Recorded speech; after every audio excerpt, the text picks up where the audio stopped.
मैं हमारे शहर सरकार और प्रदेश सरकार से भी आग्रह करूंगा कि जो प्रधानमंत्री नरेंद्र मोदी जी ने आयुष वेलनेस सेंटर की स्थापना की बात कही है, वो हमारे प्रदेश में थोड़ा कम दिखाई दे रहा है। तो इंदौर में भी ऐसे आयुष वेलनेस सेंटर सरकार को बनाना चाहिए और पूरे प्रदेश में भी आयुष वेलनेस सेंटर बनाया जाना चाहिए।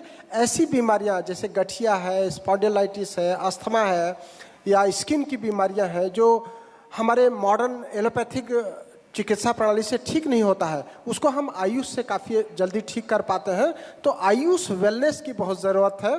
आयुष ट्रीटमेंट और आयुष वेलनेस दोनों अलग अलग चीज़ें हैं। जब बीमार हो जाता है तब वो ट्रीटमेंट के लिए हमारे पास आता है और हमने जो नेचुरोपैथी सेंटर बनाया है जहाँ पे हम मिट्टी, पानी और तेल से चिकित्सा करते हैं, तो आप वेलनेस के लिए भी आ सकते हैं। स्वस्थ व्यक्ति भी नेचुरोपैथी इलाज करा सकता है, उसके मोटापा को घटाने के लिए या उसके स्लिप डिस्क या सर्वाइकल स्पॉन्डिलाइटिस या लंबर स्पॉन्डिलाइटिस को कम करने के लिए वो हमारे पास आ सकता है।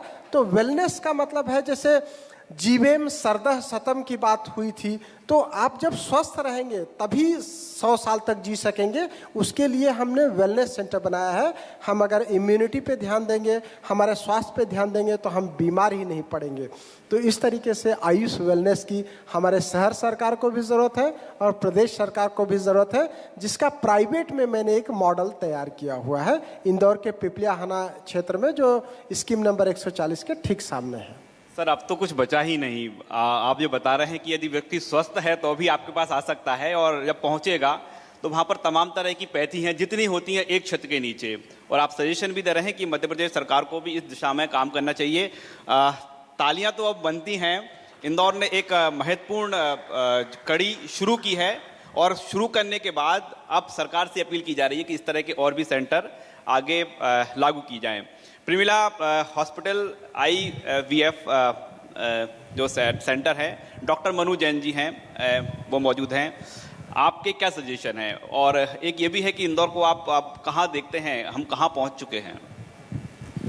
डेफिनेटली इंदौर मेडिकल फील्ड में एक टूरिज़्म के नए सेंटर के रूप में डेवलप हो रहा है और जैसे जो मेट्रोज़ और बड़ी सिटीज़ हैं उसके बाद नेक्स्ट स्टेज में इंदौर में भी सारी फैसिलिटीज़ और सारे ट्रीटमेंट जो हैं अब ऑफ़र हो रहे हैं।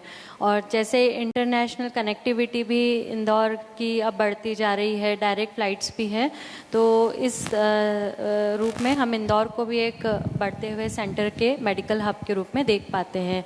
और इसी कड़ी में अगर हम हमारे हॉस्पिटल की भी बात करें तो Pramila multi specialty hospital IVF and diagnostic centre है, जिसे पिछले 15 सालों से as a obstetrician, infertility specialist और लेप्रोस्कोपिक सर्जन की तरह मैं अपनी सेवाएं इंदौर में दे रही हूँ।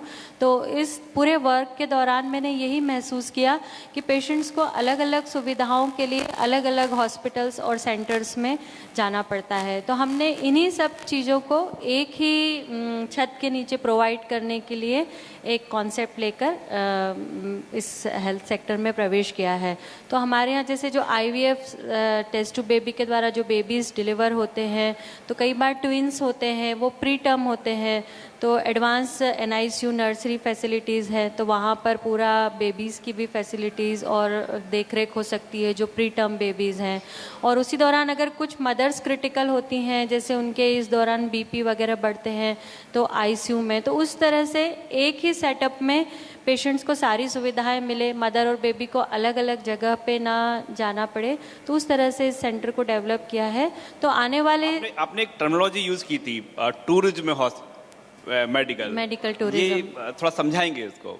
मेडिकल टूरिज्म जैसे जो अब्रॉड में बहुत सारे जो ट्रीटमेंट और जो सर्जरीज़ हैं उनके एक्सपेंडिचर्स बहुत ज़्यादा होते हैं। तो अभी एक बहुत ट्रेंड चला है कि जो अब्रॉड से पेशेंट्स हैं वो ऑनलाइन सर्च करके और कनेक्ट करके और अपॉइंटमेंट लेके इंडिया में ट्रीटमेंट के लिए आते हैं। तो अभी तक इस टूरिज़्म में जो मेट्रो सिटीज़ हैं उनका ही ज़्यादा प्रचलन था, जैसे मुंबई में ये टूरिज़्म था, दिल्ली में था, लेकिन अब विद टाइम जो है ये इंदौर भी एक मेडिकल टूरिज़्म के हब के रूप में डेवलप हो रहा है।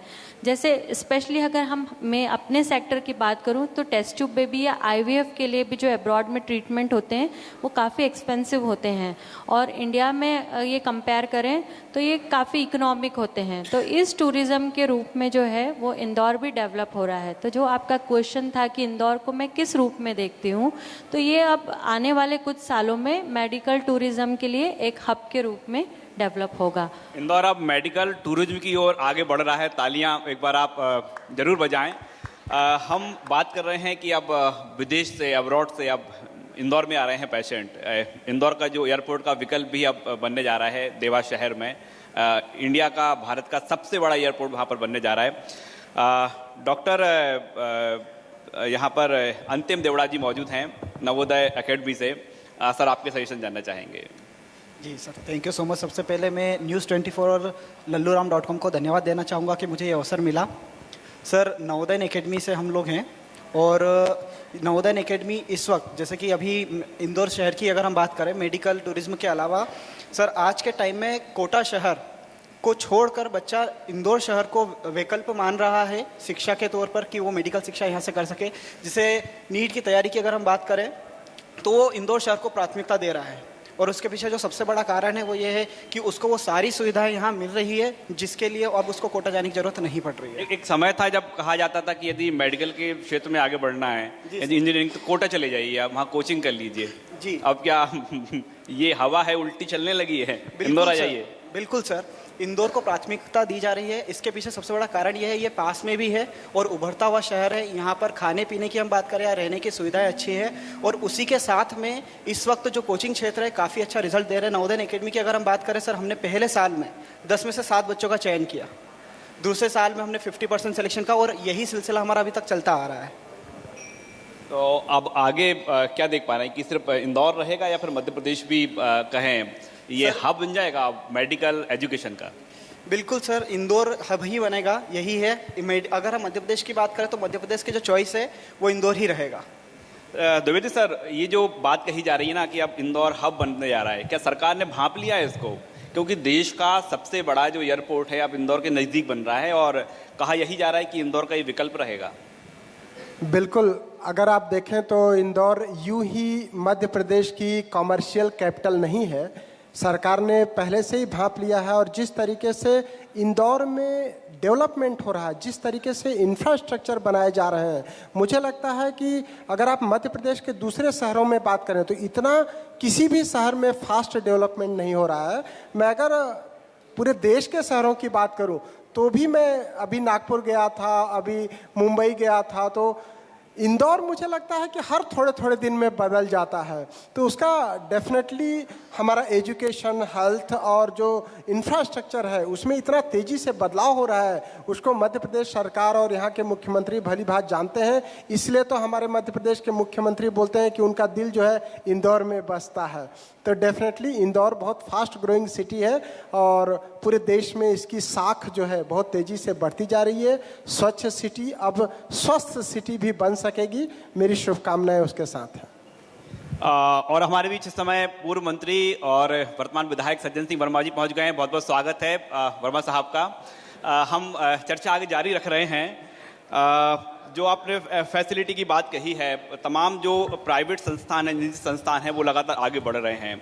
अब जो हम अंतर्राष्ट्रीय स्तर की सुविधाएं और यहाँ पर बढ़ाना चाह रहे हैं, सरकार को कौन कौन से कदम बस उठा देने चाहिए? अभी आपके महापौर जी से चर्चा कर रहे थे, आपके रिप्रेजेंटेटिव्स, उन्होंने बोला कि हमको इसको ग्रीन सिटी बनाना चाहिए। बिल्कुल बनाना चाहिए, मैं बहुत सारी शुभकामनाएं देता हूं ग्रीन सिटी के लिए। एक जो सबसे बड़ी समस्या है सरकार की, पहले आप देखते होंगे कि रोड पर गाय या बैल आकर के बैठ जाते थे और ट्रैफिक में बाधा बनते थे। गाय और बैल को तो उन्होंने शहर से बाहर कर दिया, लेकिन अभी स्ट्रीट डॉग जो कुत्ते हैं वो लोगों को कॉलोनियों में बहुत परेशान करते हैं, मॉर्निंग वॉक वालों को दौड़ा लेते हैं।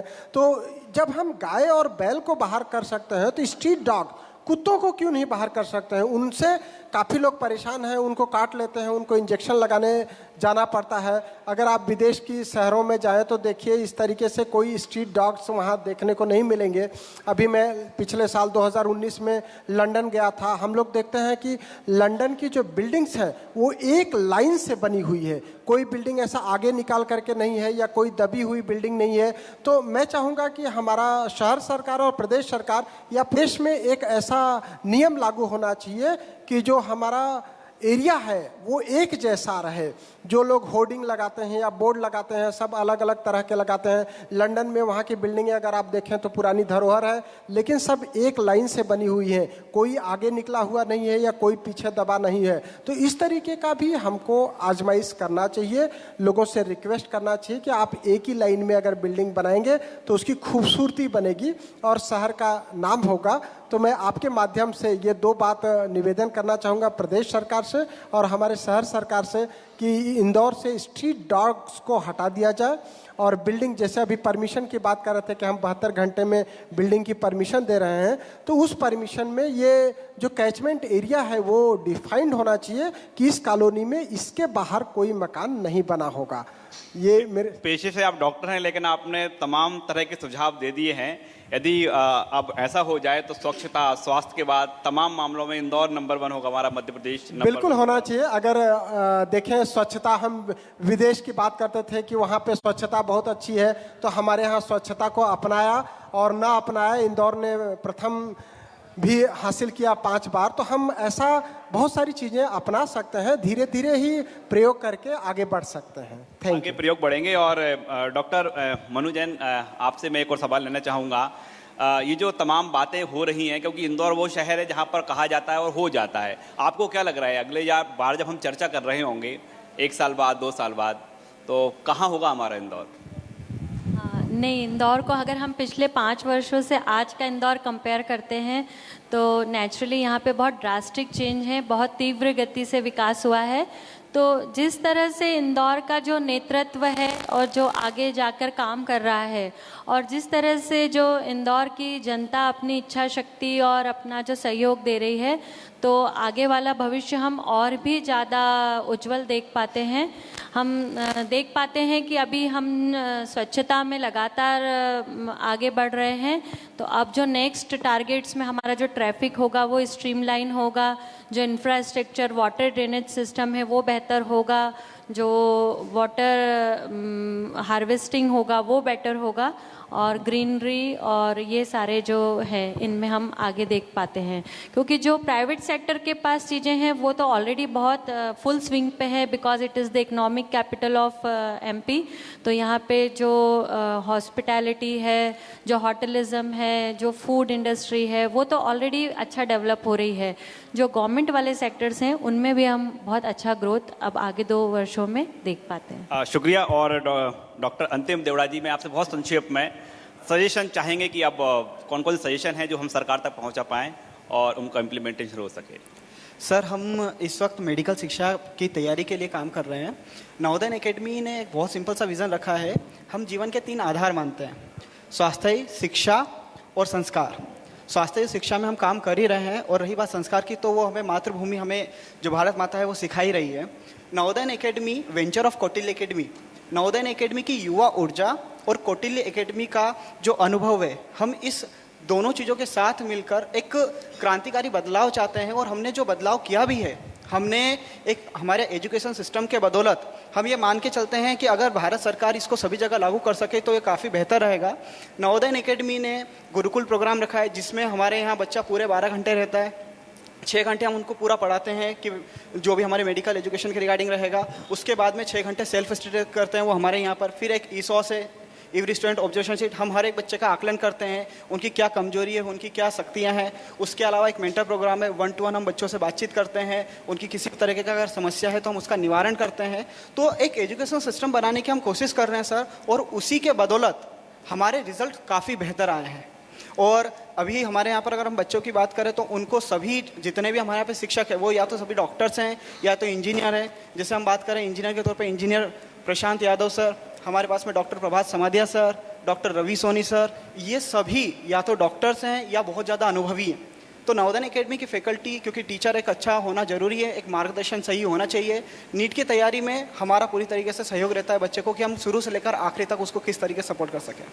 तो ऐसा लगता है कि जो भी तमाम आप अपने अपने क्षेत्र में काम कर रहे हैं, आप अपने आप में एक इंदौर हैं, और इन्हीं सब एजेंसियों से, इन्हीं सब संस्थाओं से, इन्हीं सब अपने आप में इंदौर से मिलकर मध्य प्रदेश का इंदौर बना है। बहुत बहुत शुक्रिया हमसे चर्चा करने के लिए। और महत्वपूर्ण आपके जो सजेशन आपने हमको दिए हैं, हमारा प्रयास यही रहेगा इनका इम्प्लीमेंटेशन हो, खास तौर पर जो सरकार के खाते से हैं, सरकार उनको इम्प्लीमेंटेशन करे। हम बिल्कुल आपकी जो बात है वहाँ तक लगातार पहुँचा रहे हैं और इसे फॉलो भी करते रहेंगे। बहुत बहुत शुक्रिया। हमसे चलिए।